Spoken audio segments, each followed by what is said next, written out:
Hello guys, ang aking video ngayon dahil may saging na naman ako na medyo overripe na, sobrang hinog na. So, mano na siya kakainin kaya gagawin ko itong pancake.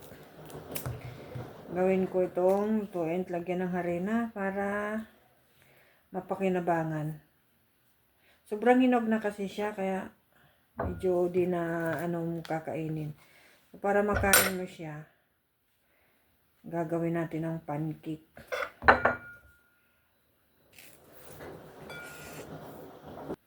Ayan na yung saging. Durog-durogin lang natin to. I-first natin to para madurog siya.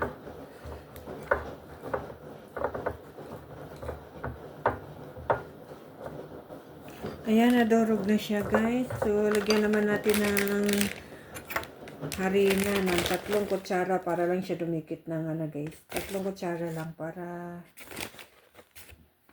konti lang. Pampakapit lang sa kanya. Tapos lagyan lang natin, kung wala kayong gatas guys, pwede naman lagyan ito ng tubig. Pangpatunaw lang ng harina. Konti lang din. Kasi mabasa na ito siyang na yan. Konti lang. Yan na, nahalo na natin lahat. Lulutuin ko na ito guys. Lulutuin na natin. Dahil ako lang ang mag-isa, kaya konti lang yung nilalagay ko ng harina. Kasi ako lang isang kakain dito. Ako lang mag-isa sa bahay. So, luluto na natin. Nagpainit na ako. Tingnan natin kung mainit. Okay na.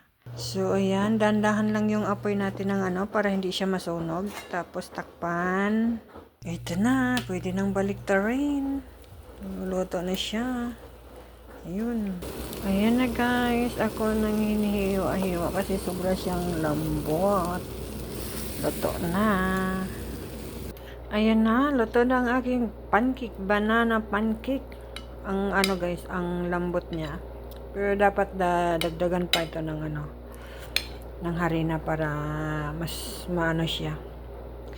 Tapos paparisan ko ng aking tea. Itong Shy mint ang ko, partner sa aking pancake. Sa banana pancake. Na, kain na, almusal. Thank you for watching.